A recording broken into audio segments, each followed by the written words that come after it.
Yes, guys, welcome back to Football Inc. How are you? I hope you're all doing good things. May your turkey have been moist. May your crackers have been pulled. And may your spirit have been merry. Let's get straight into it. 164 people straight in out of the traps. We love to see it. Welcome in from Spurs Talk Show. Smash the like button, guys.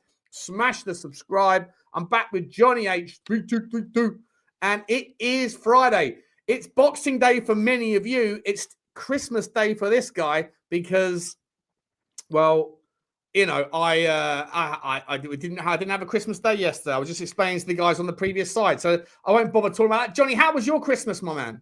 My Christmas good. Went to see my son, daughter-in-law, and made a very moist turkey, Sean. One of the moistest turkeys I've had in many a year.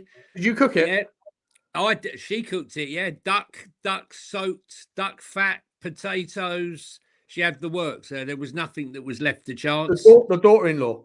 Yeah, 13 people, but she absolutely smashed it. So big up to her. And my missus managed to 13 people. 13. I don't even know 13 people, mate, let alone have them have a Christmas. My missus unfortunately screwed up by forgetting the only thing that she was meant to bring, which was the Yule log. What's that? It's like a chocolate log. So, surprise, this is obviously Britain in 2025. No worries if you've forgot your Yule log. Press a button, and it was delivered to us 15 minutes later. Really? Yeah, I mean, like, it's mad, baby. Was the driver? Did the driver happen to be someone that didn't celebrate Christmas? It happened to be just that, yes.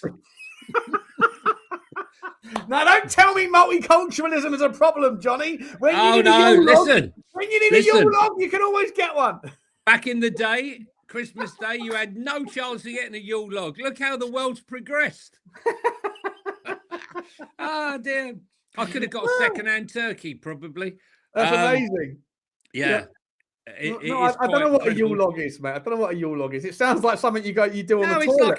It's like a Yule log, mate. Basically, it's a chocolate Swiss roll with a load of thick chocolate on the outside, bit of sprinkle, icing on the top. Very nice indeed. No, so it was very good. Hope everyone else out there had a good Christmas. It sounds like they all did. And you made a couple of wishes for your club to sign someone that you really like, knowing full well that the likelihood of you signing them, if you're anyone other than Arsenal, Liverpool, Man United, and Man City and Villa, you got very little hope, basically. But hey, you get any nice presents? That's a new hat you're wearing, I see. This is from the daughter-in-law. This is from actually, no, it's from my son's girlfriend, daughter-in-law. Skipping the gun. And I got this top. Thank you very much. What's the top? Is that a Tottenham top as well? No. Bathing ape. Bathing ape. Bathing ape. Yeah. Sounds like Planet of the Apes. A chocolate log cake. Planet of the Apes merchandise. Sorry, I don't know. I'm not a dessert man. You might think because I weigh 18 stone, although 19 stone just 5 weeks ago. 18. You might think I'm a guy who likes his dessert. I don't eat dessert. I like my calories to come in the form of liquid enjoyment, mate. That's my refreshment is liquidity. And, that's, I'm not, if you put something chocolate in front of me, I'm going to tell you to, Oh, listen, I mean, honestly, I literally, I could barely walk out. And then when I got home, out came the Marks and Spencer's individual bits of everything, right? Dipped into them. I collapsed into my bed. I don't think I'll be needing much food today. Let's put it like that. Yeah. Are you out again today? Huh?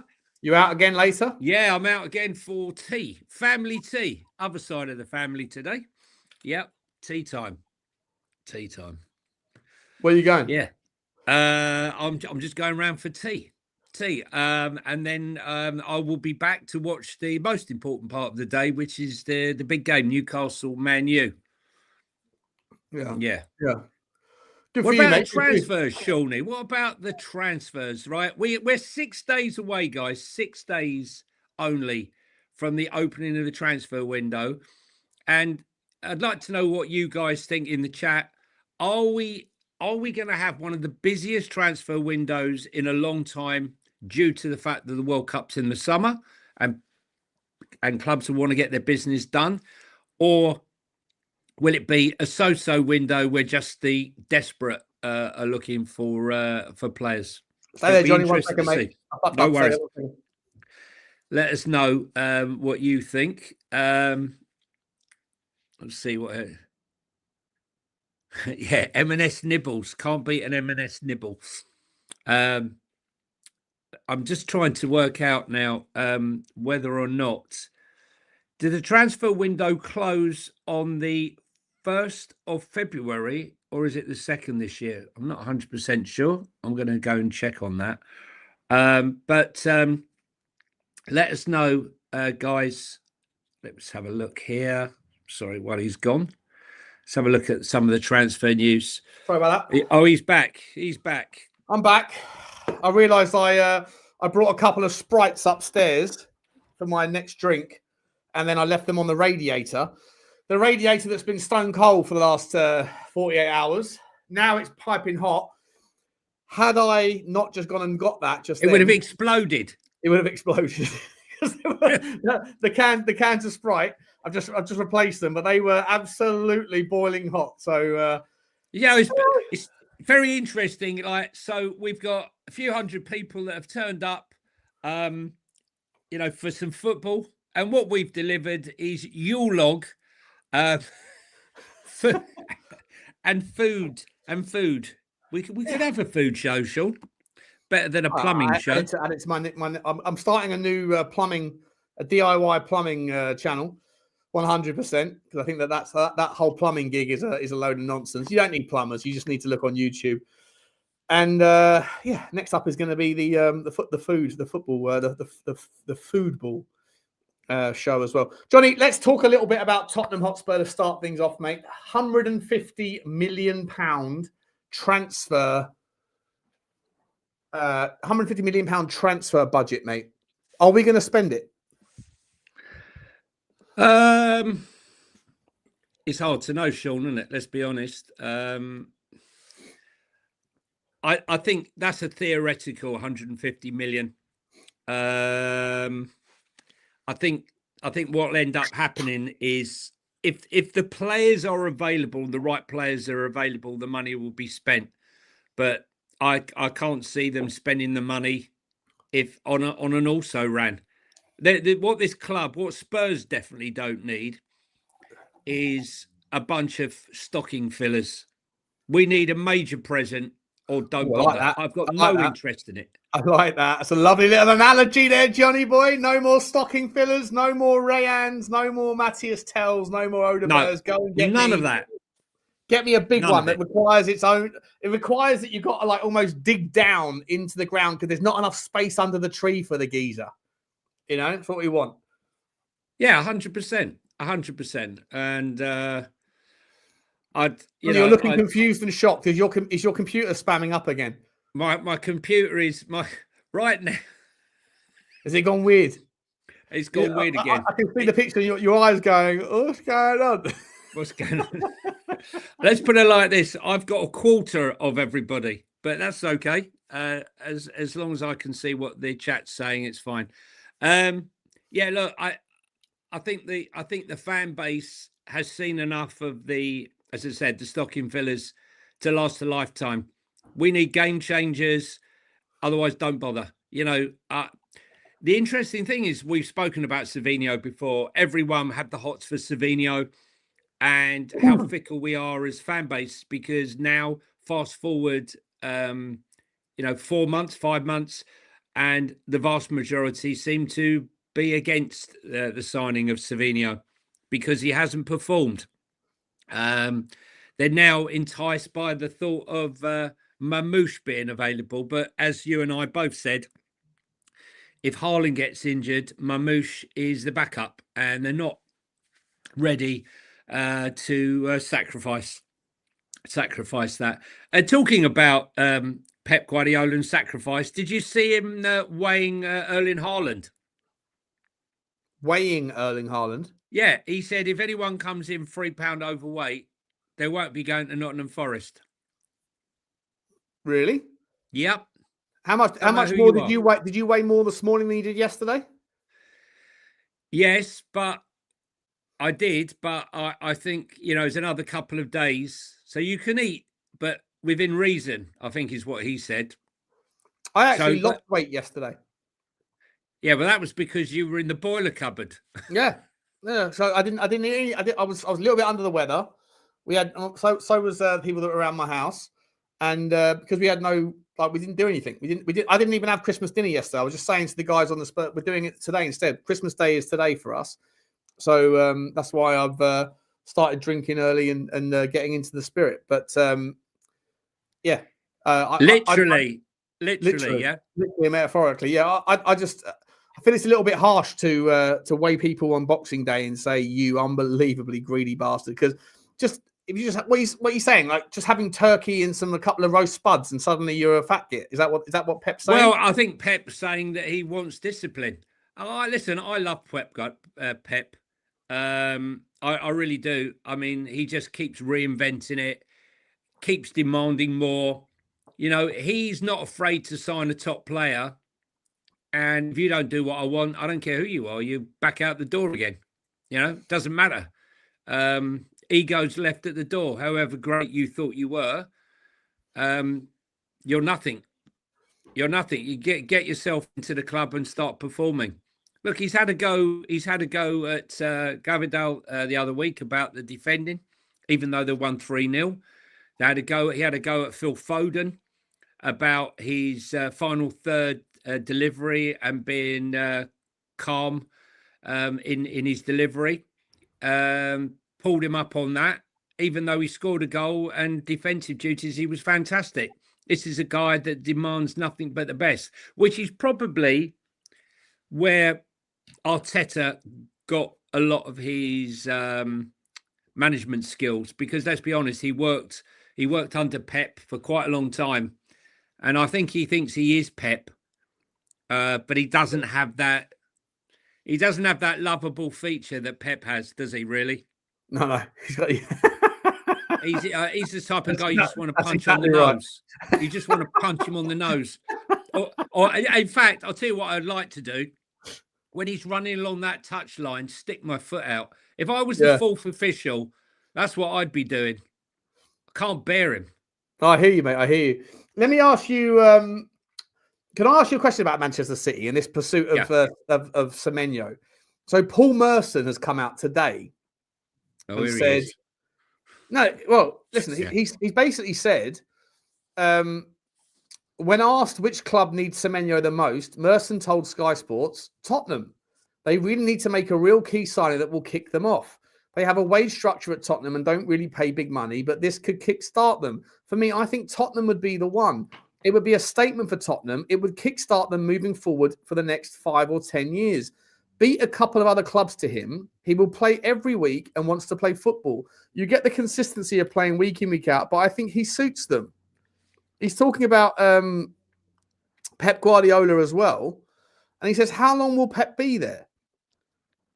You sign a 4-year deal and the manager leaves at the end of the season. Who is to say the new manager will want him to play? Liverpool maybe, but then you're taking Mohamed Salah's place. She goes, Chelsea have a load of wingers already. Garnacho, Neto, Gittins and Esteval. Plus he's 26. I don't see the sell on. At Man United, he will play wing back. That isn't his favourite position. He won't want to play wing back. Is there any chance? I don't rate Paul Merson at all. I think the guy's just a bit of a donut, right? But is there any chance that the key part of that quote, Johnny, that I think has a little bit of merit to it, is the fact that Pep Guardiola won't be there probably next season? Is there any chance at all that everyone's got ahead of themselves when they say that Pep is 100, that Semenyo is 100% joining City? He makes a lot of valid points, but also Paul Merson talks an absolute pile of shit. No. I was, Forget it was Paul Merson, right? If it was Fabrizio Romano that said that, it was just his opinion, not based on anything concrete. Just saying, you look at the. Well, he has more credibility. I think. Listen, although he had a bit of a stinker in the summer with some of the calls, he has a lot more credibility than Paul Merson. But he does make some valid points. The thing is, it's a bit of a shit stirrer because he knows darn well that Semenyo being offered the chance of a Liverpool, a Manchester City, a Man United, is not coming to Spurs. You know, it's not happening. So I think it's a bit of a shit stirring comment from that point of view that his ideal club would be Spurs.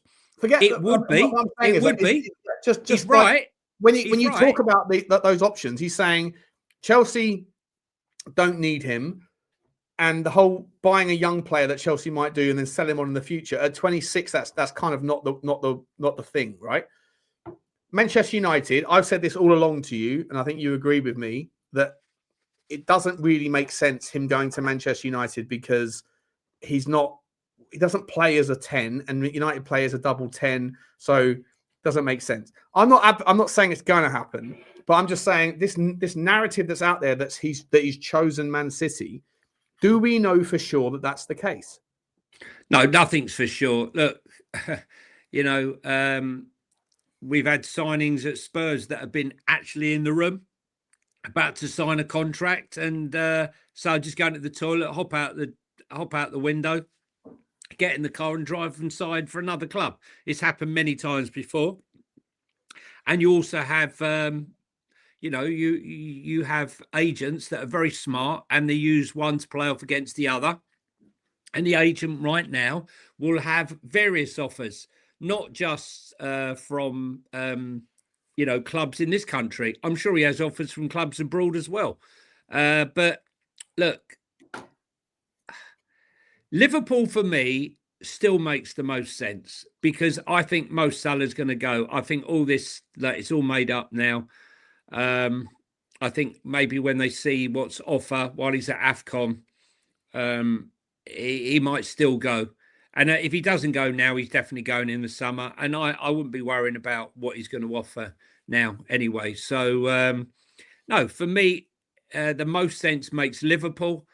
And if he is going to Man City, then Man City are having a clear out. 100%. Yeah. They're having a clear out. Oscar Bob will be gone. Savinho will be gone, and maybe a couple of others. Yeah. So do you... let's skip ahead then and talk about... there's not a huge amount of transfer news, views, and clues with regards to Tottenham today, but just to kind of get the Tottenham side done. At the moment, there's a 150 million quid budget that's been banded around in the zeitgeist from the Sun and the Mail and the Telegraph are all talking about it. Lots of people that we're looking at. How do you see our if you were to be play Mystic Meg for a few minutes here?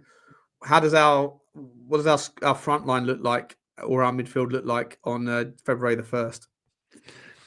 I do think we're desperately going to try and sign a left winger. The problem with us trying to sign a Lookman is the fact that he's out in AFCON with Nigeria. Scored a banging goal the other day, by the way, Sean. Yeah, I know. Against Tanzania, wasn't it? The mighty Tanzania or something like that. Anyway, so that one's going to be a hard one to do. That could still take place. That could still happen, though. But yeah, it could still happen. But it ain't going to happen early. And all we hear is that Thomas Frank wants them done early. He doesn't want them signed February the 1st when he's got no time to blood them in. And then you're looking at another 3 weeks. And before you know, it's the end of February. So I think they'll try and go for a major signing, Sean. Whether it's a Keenan Yildiz or... Any chance, you think? I think if we throw enough money in January at these players, we might have a chance. They're going to have a story, though, Sean. They're going to have a fantastic storyteller. And that's where Fabio comes in and where Johan Lang goes out. Because listen to Johan Lang, mate, after 2 minutes, I'm falling asleep on the couch. He doesn't inspire me, right? Whereas Fabio has told stories all his life and sold the story, the dream, come to this club. You know, he pulled off some signings that many other clubs wanted. So for me, he would be the one. But you have to sell a story that this club is going places, and this is just the start of a massive expenditure that's going to take place, and we want you to be part of it.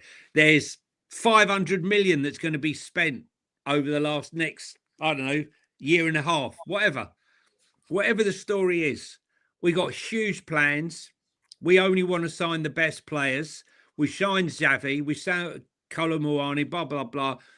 You're part of the next phase of that. That's how they're going to have to sell it. Because right now, if you're selling it on the team performance and what's going on right now, it's like trying to sell sand to the Arabs, mate. Yeah, I hear you, mate. I hear you. Just quickly, like last couple of minutes on Tottenham. And then we'll move on to Manchester United next, because I've got some quotes out from Ruben Amorim regarding his plans that we're going to talk about. But news that apparently one of the Milan clubs has spoken to Tottenham already about the prospect of signing Vicario. Do you see anything happening in that regard? If he was to leave in January, then we'd have to bring in someone else, right? And it looks like was it Inter Milan or AC Milan? I forget. It was AC. Well, so, I mean, we could take Mike Maignan. Yeah, we could take Mike Maignan in a swap. Do that all day long. I wouldn't mind if we hit the roof, mate. What does that mean? Sunderland keeper. Explain. Roof. Yeah. What, is he linked to Tottenham? No, he's not. But that's who I wouldn't mind taking. Oh, okay. I'd hit the roof. That's Sorry. what I would do. No, listen, look, we need a quality goalkeeper, right? It's as simple as that. And, you know, whether we go for someone like the Porto keeper and go all out, or we go for a Mike Maignan, but this keeper is just not good enough, you know. I've enjoyed having him here. We all know he's a fantastic shot stopper. But unfortunately, there's more than one aspect of a goalkeeper that's needed in the 21st century. And it isn't, he doesn't have it. I'm sorry, he just doesn't have it. So, but I can't see him going until the summer. All right, fair enough. But Ruth's a top keeper. There's not a huge amount, a huge amount of other stories out there that we're not already gone through. Samuel Agahawa back on the radar. I don't really rate him. I know you're not ready for him either. No, Arsenal have strong interest now in a player that we've looked at and mentioned many times on this show, and that's Alexander Stankovic, the Bruges midfielder. Top quality, Sean. What are you thinking? I wouldn't say it's top quality. I think he looks interesting. I spoke to what's his name about that because he came through the Inter Academy, and I spoke to Jacko Katz about that, and he was like he's a good player, but he certainly wasn't a standout in the academy when he was there. He's improved. I know, but that happens so often, Sean. You know, players that didn't stand out then go on. And we see the reverse, where players that stand out huge, and then all of a sudden they can't do jack shit. It's the one story probably that seems to be flicking around from Chelsea to Man United to a few clubs, and obviously we've been linked with him. Is the player from Yan Diomande? Yan Diomande, Yan Diomande. What is this? My name is Yan Diomande. What is this? What is this? He's the guy that does this, mate. On every picture you see him doing that. What? That even Apple, by the way, even Apple know that requires some sort of devil stuff. Look what happens. I know, that's what I mean. Listen, you know, it's Christmas time, and I don't like people that do that stuff in their pictures. I don't know why. I don't think he's saying rock star. I think he's saying I'm a certain worshipper. And I don't know. I love Yan Diomande. I think he's quality. I think he's class. But I don't think he'll come to Tottenham. If he goes to United, He'll be a cracking player. He'll be a cracking. I'd love him if he comes. I would take him at Tottenham, but he needs to cut that stuff out. But he is a cracking talent, my man. He's a cracking talent, and he's part of your club. Part of your club. He's part of my club. Okay? I mean, listen. What I'm struggling with right now is the amount of news that is being generated, mainly by Chelsea and Man United, as to the amount of players and midfielders and wingers that are being linked to the clubs. You know, Man United is Diomande, it's Elliot Anderson, it's Walton, Neves. It's just a never-ending Belieber. Brennan Biden, £100 million player out Corinthians. Who? Bruno Biden. Bruno Biden from the Corinthians in Brazil. 100 million. He's got a release clause. 100 million. Listen, I think right now, I think there's a lot of smoke and mirrors going on. I think there's diversionary tactics going on. I think the same is going on with the centre backs, with Kanate, Gahey, and the likes, and Upamecano. You know, we want him, we don't want him, and the same is going on now with a lot of these midfielders. You know, and players like Semenyo. I mean, Liverpool saying that they need a replacement for the injured Isak, and they're going Sorloth. Is he the best player? Is he the best replacement? Really? For who? For Isak. I mean, is he really the best replacement? Alexander Sorloth. Yeah, one of them. The guy for the Norwegian unit. He's like 6'5". Yeah, he's a towel, but he's not.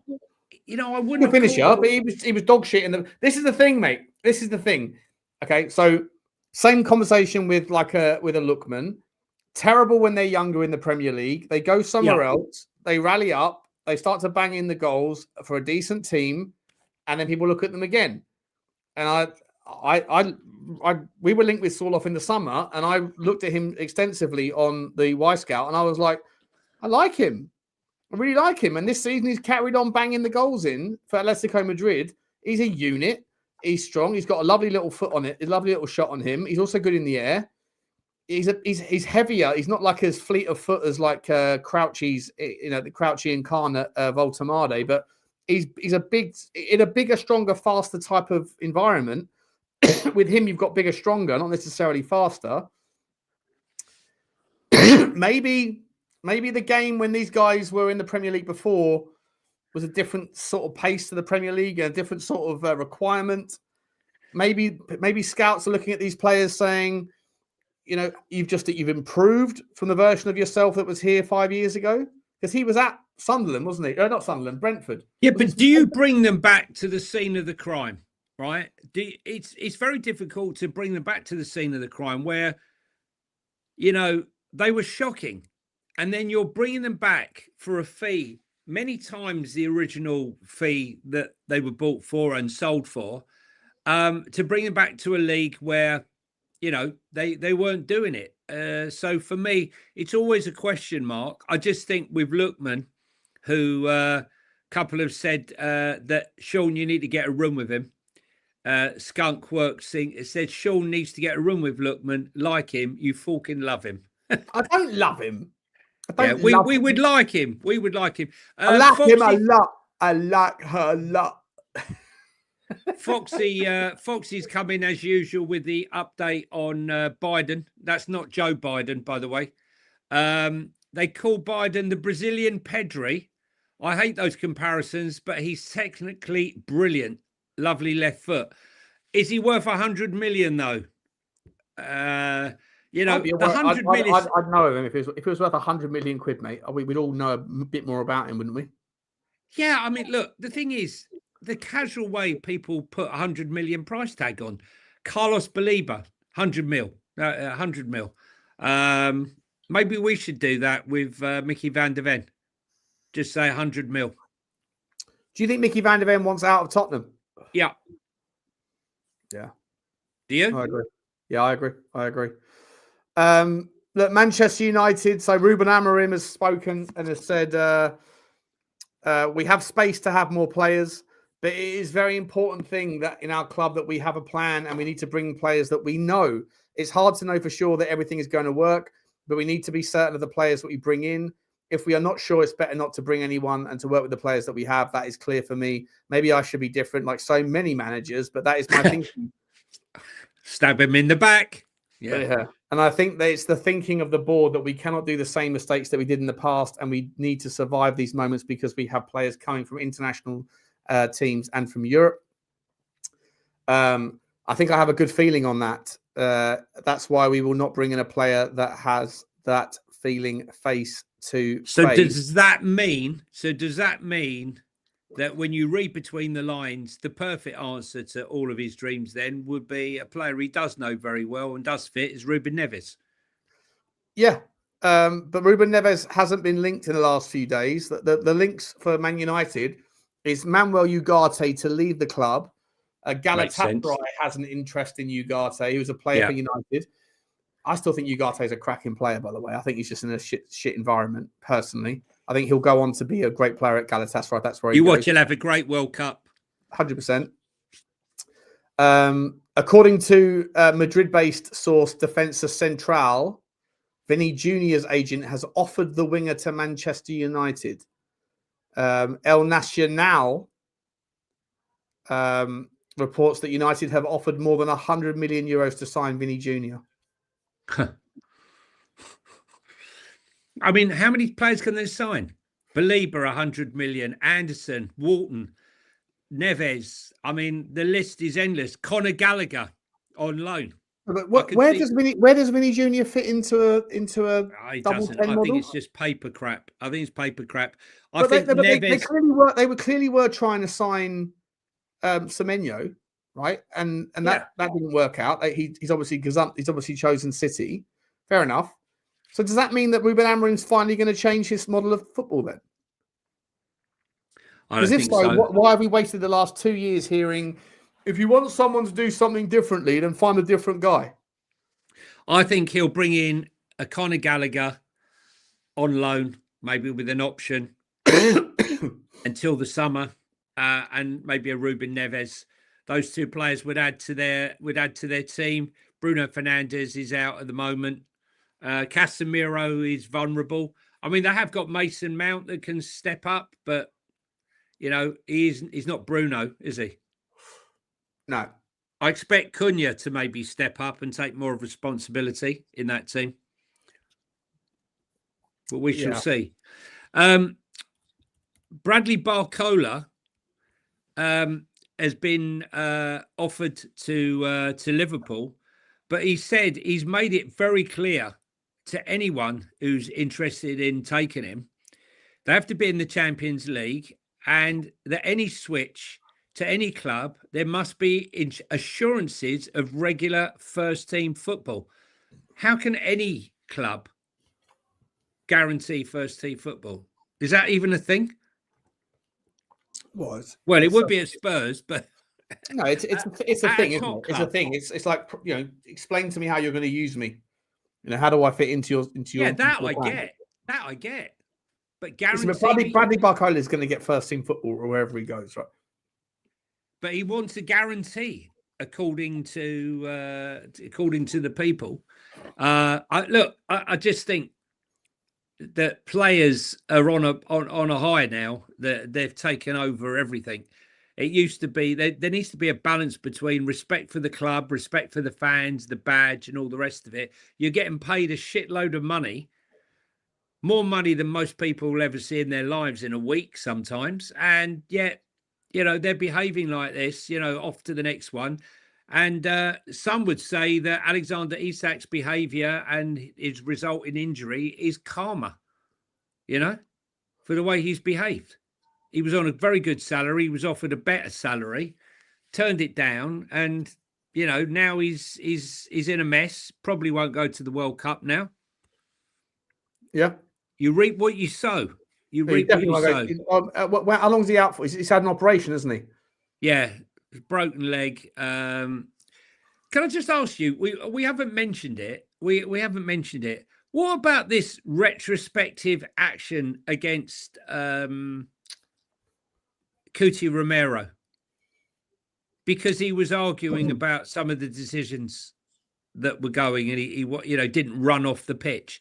How many times this season have we seen that? It seems to be a concerted effort against Cuti Romero.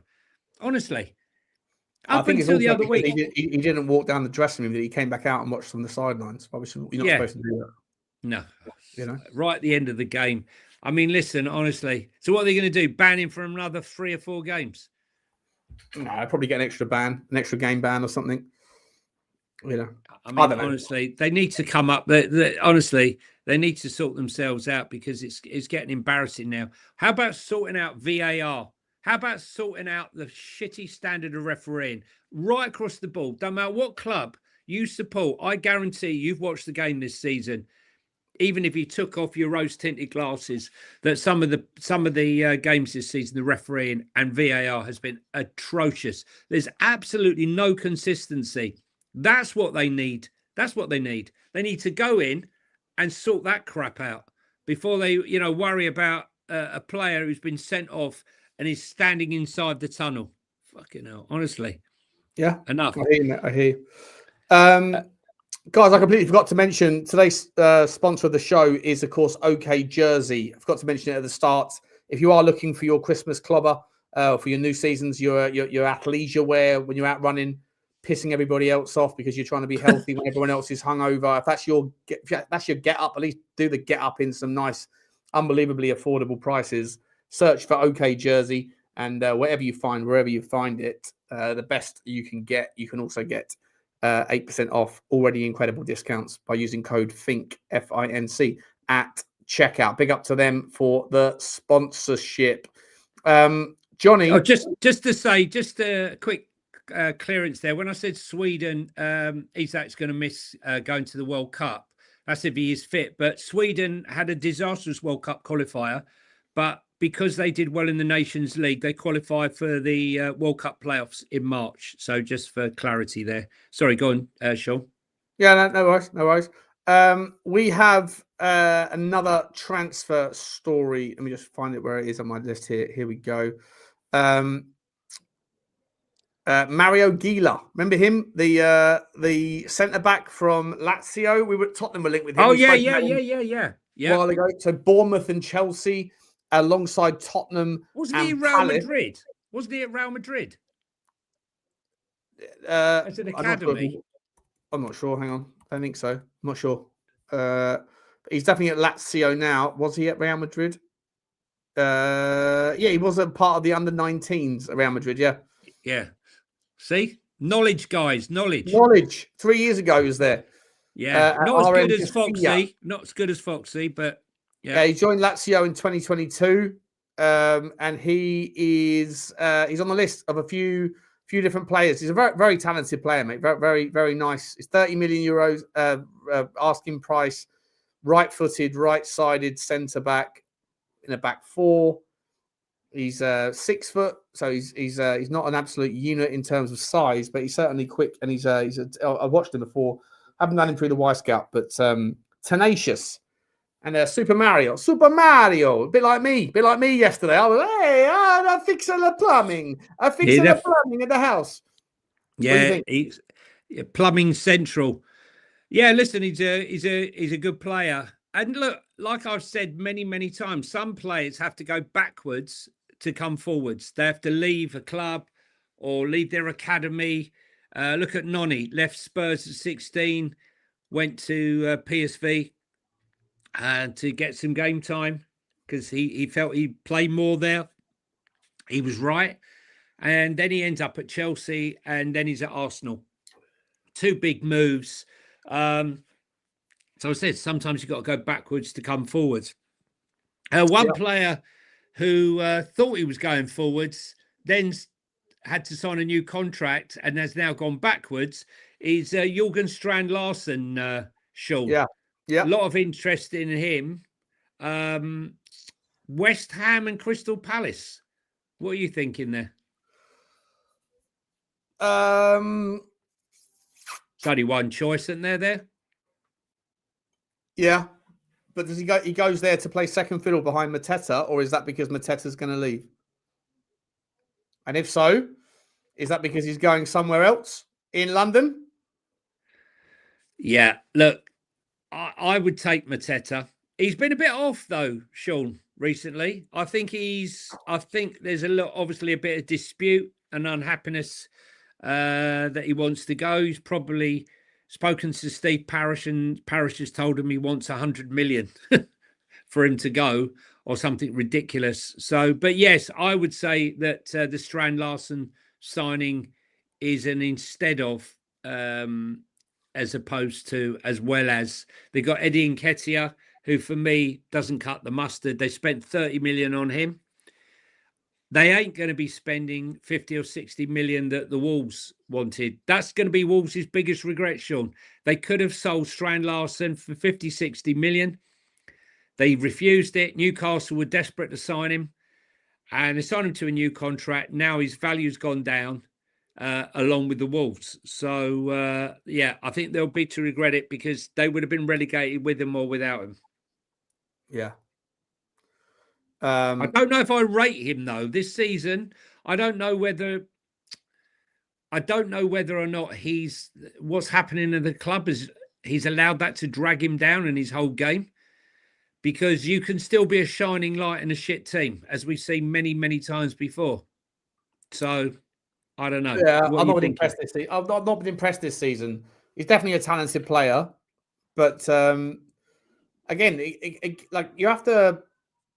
This is always the way. I think that people judge players in specific circumstances and only consider the physical, only consider the things that are tangible, only consider the kind of situation just on face value, and they don't look a little bit beneath it. It must be bloody horrible to be at Wolves right now. The energy around the camp must be fucking horrendous. Like if you're someone that's like a momentum type of player, then he hasn't got enough opportunities. He hasn't taken the ones that he's been given. He himself is probably like, hard on himself. And then also if he's looking for support from players around him, he's not finding enough of it. And then, the energy around the football club is like this imminent relegation. It must be shit to be around. That it's difficult then to rally up and be the best version of yourself. And so to then say he's now a bad player because of all those things, you take him out of the environment, you might find a different version of himself. I'm not sure it's necessarily just because of him having a bad season that makes you rethink your position on the player. Yeah, same. I use the same take for people that rate our players as suddenly absolutely dog shit because we're going through we're in a funk at the club. Certain players can manifest into a different version of themselves as soon as the environment and the energy around them changes, and it takes a special type of person, a special type of character to be able to, who works in a team sport, to be able to continue to level up regardless of what's happening around them. Players like Harry Kane, that they would drag us through, right? Drag us through, and Sonny back in the Sonny last season. Yeah, 100%, right? So I don't know. Strand, people might look at Strand Larsen and think he's dog shit, and Crystal Palace or West Ham. I mean, if I'm Strand Larsen, do I want to leave one relegation team to join another? Probably not, right? But if I join Crystal Palace, is Glasner, is Parish, are they going to look at him and go, he's a very good player? Everyone thought he was a very good player last year. Everyone did. Yeah. Right now, everyone says he's shit. Really? Or is it just because he's struggling in the environment? You take him out of the environment. Do you see him? You see the old version of himself? Listen, when the going gets tough, mate, the tough get going. I want someone when the war breaks out, mate. Listen, mate, when war breaks out, I want the guy that's going over the top, right? I don't want the guy that's hiding in the trenches, right? And what would you be, Johnny? Huh? What would you be? First one over? Well, I'm not. I'm not a warrior. No, I'm a lover. I'm a lover, not a fighter. I'm a selfish cunt. But listen, if I was getting paid the money that these guys are getting paid, I expect them to fight the fight. As I say, the going gets tough. You could be the guy. You could be the shining light. Wolves are going down, but Strand Larsen is still banging in the goals. Banging in the goals. Yeah. But he so isn't. Would that put you off? Yes. But there again, when you look at the coach, so you look at someone like Oliver Glasner, Mateta could not hit a barn door. He was shocking, mate. He was absolutely shocking. And somehow Oliver Glasner turned him into a baller, a monster.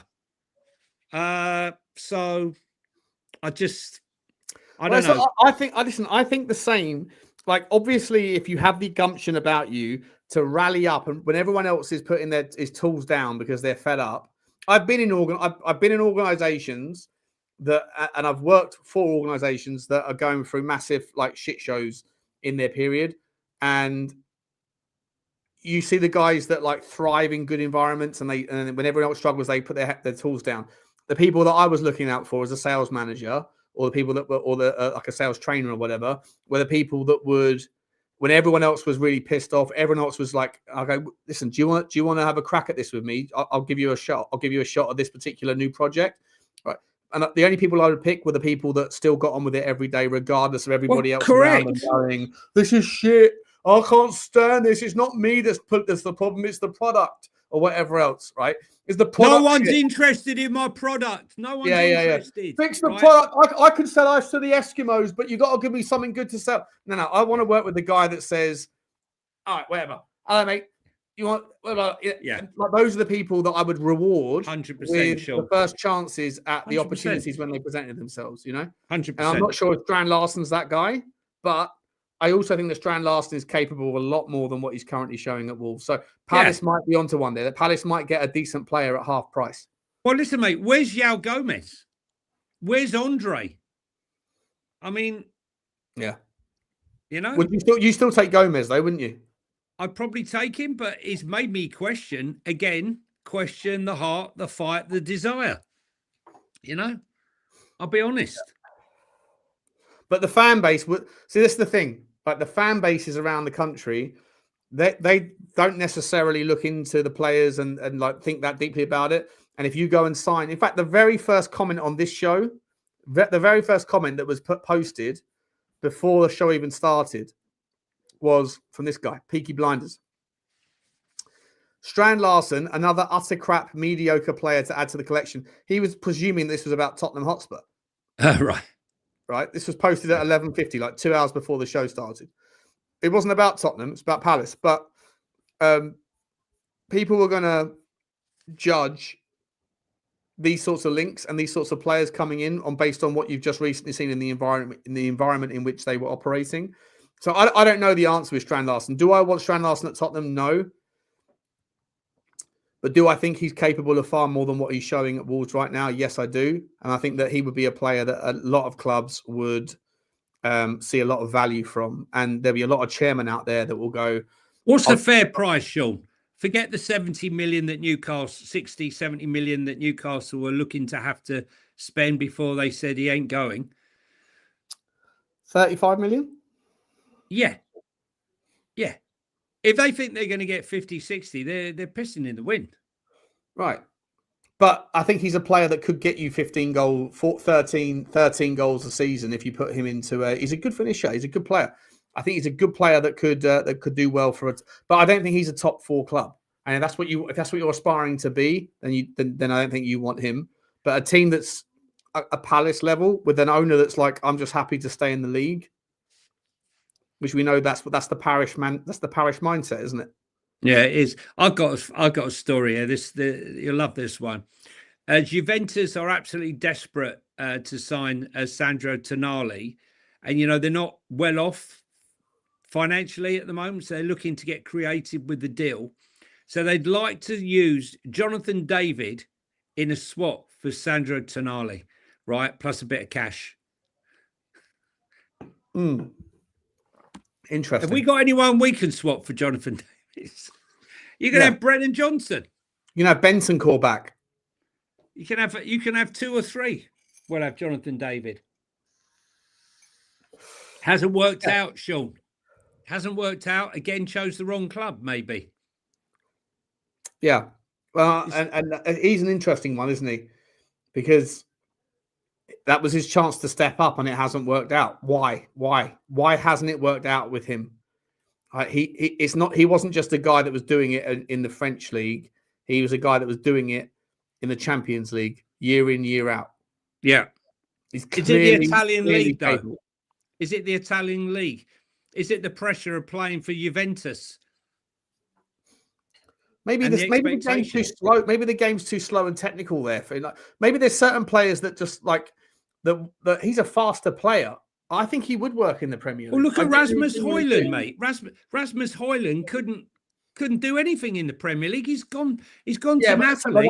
That's usually usually the story is you do well in the Serie A, you come to the Premier League and you fail, and you go back to the Serie A and you do well again. So like it's a horses for courses where people assume that the Serie A is of a lower level than the Premier League and you can't cut it at the best.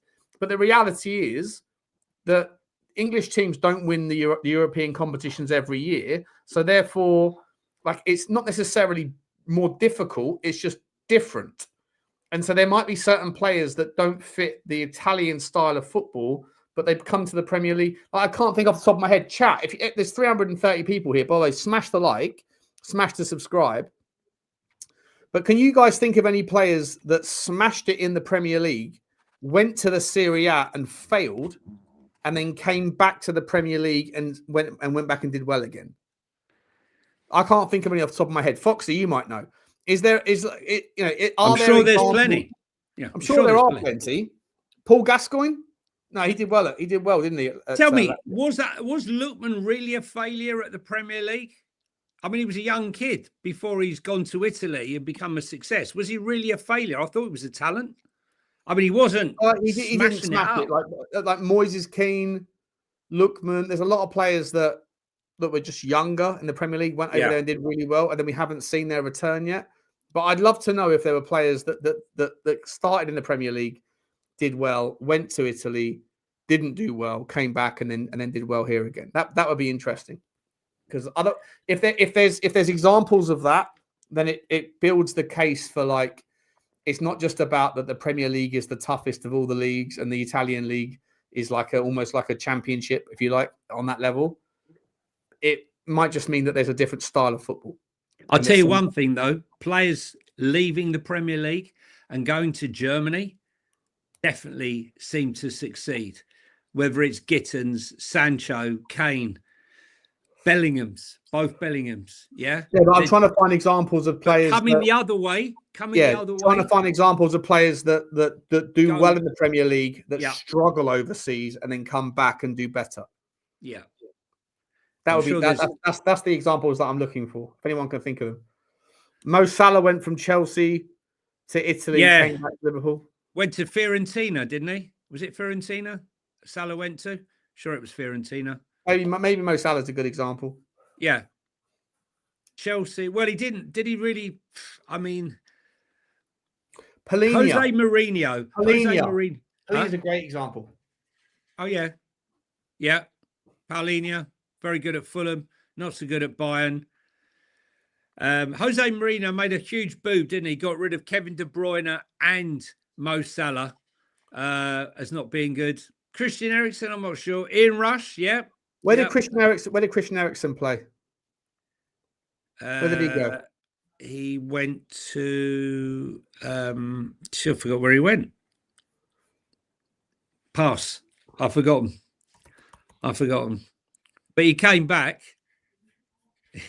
To Brentford, Man United. Christian Eriksen was at Tottenham, then Inter. He went to Inter. Yeah, Didn't do too well in Inter. Then went back to the funny Brentford. thing is, you'd think that Christian Eriksen would do well at in Italy because it's so much slower. You know, he wasn't blessed with great pace and speed, which is why you see so many Italian defenders still plying their trade at 37, 38 years of age. Roma, it was Fiorentina. There's not a huge amount, though, is there? There's not a huge amount. Ian Rush, people keep saying Ian Rush. I don't remember Ian Rush. Where did he was Liverpool? Striker, Liverpool. No, I remember him at Liverpool. But where did he Was go it up? Juventus? I can't remember if it was Juventus. Someone will let us know. A Liverpool fan will let us know for sure. There's not a huge amount of players that leave the Premier League on the high, fail, and then come back to the Premier League and then succeed. No. Yeah. So maybe that plays the role of that plays into the idea that the Premier League is just the toughest environment. Here's one for you, right? Just a couple on Barcelona. Barcelona have called their interest in Marc Guéhi. I think more the likelihood is that Marc Guéhi's called his interest in them. They're a bit of a shit show at the moment. I'm sure he's got a choice of Real Madrid, Bayern Munich, Liverpool, and a few others. Des Walker, what a player. Nottingham Forest. We're going back to the 80s. Des Walker was an unbelievable striker, mate. Defender, centre back. Yeah. He would have played in the modern day without a problem because he was so mobile. He wasn't like the clunky centre backs that we had. The other one is Barcelona loanee Marcus Rashford is keen to stay at the club beyond this season. What's the chances of Barcelona managing to come to an agreement with Man United for a fee, or can they even afford the fee to buy him? For who? Sorry, Marcus Rashford. Oh, that's an interesting one. Marcus Rashford. Barcelona, well, they're walking away from everyone because of their financial restraints, and they don't have any more levers to pull, do they, Johnny? No, but apparently there's been a huge bid from the Middle East to buy Barcelona in its entirety, but I can't see that ever happening. Can you? Why not? Well, because it would break with what's gone on for mind you, they're in such a shit. Imagine if Qatar went, we'll buy whatever you have left of Barcelona, right?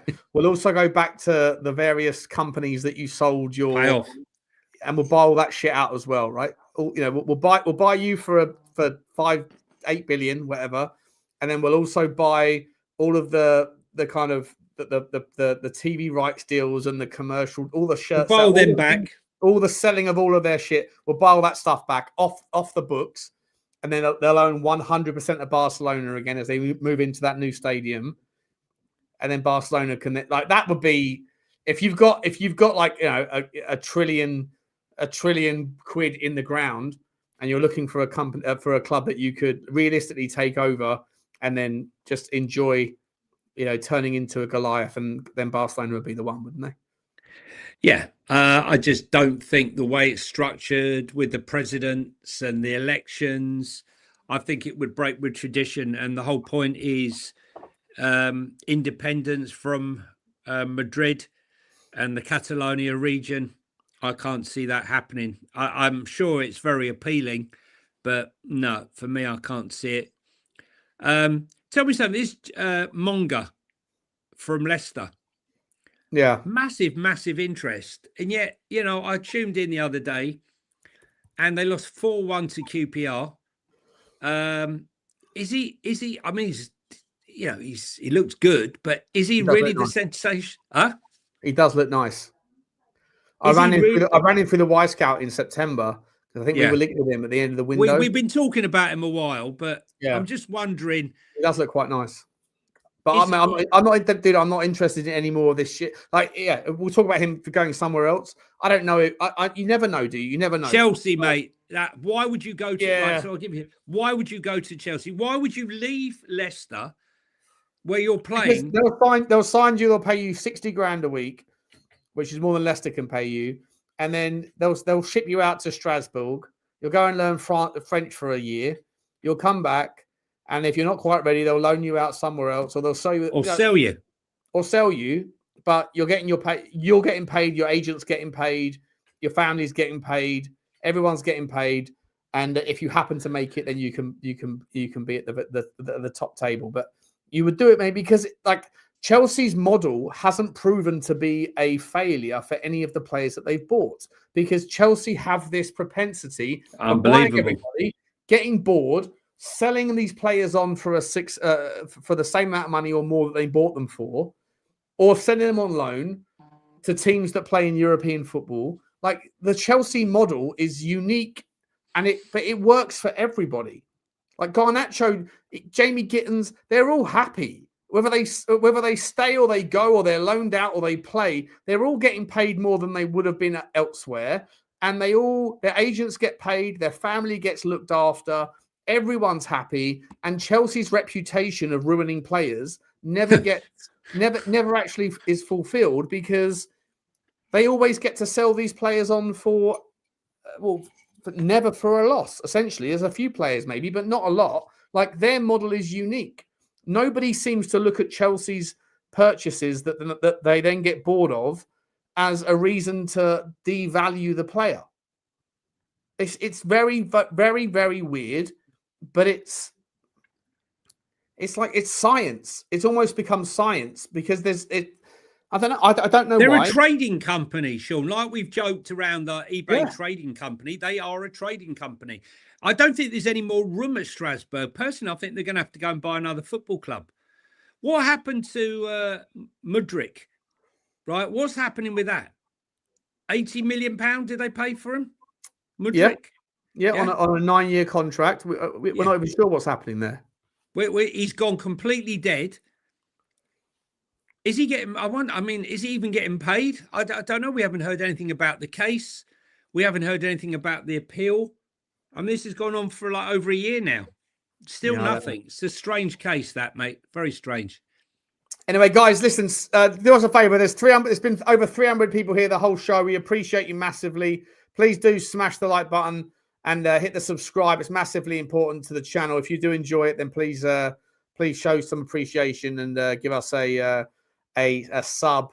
A notification button should be squeezed. But Johnny, I know you got to go. I've got to go as well. It's Christmas Day for me today, so we will. Enjoy the game. Enjoy the game tonight. Great game. Man United is unusual. There's only one game on Boxing Day. Man United versus Newcastle, or Newcastle. Man United Newcastle. Should be a cracking game. You said football. You said 2-1 to Newcastle. Spurs Nepal said 3-1 to Newcastle. I said 2-2. It's going to be a good game, and we'll be back. They're missing three important players. Man United. They're missing Mbuemo. They're missing Ahmad, and they're missing Bruno. But time for Mateus Cunha to step up, but I'm thinking that Newcastle will finally break that shocking away record that they've had. Guys, thanks for your support. Carry on enjoying the Christmas. Hope you're enjoying your turkey leftover sandwiches. And it's goodbye from me. Goodbye from him. See you guys. Bye.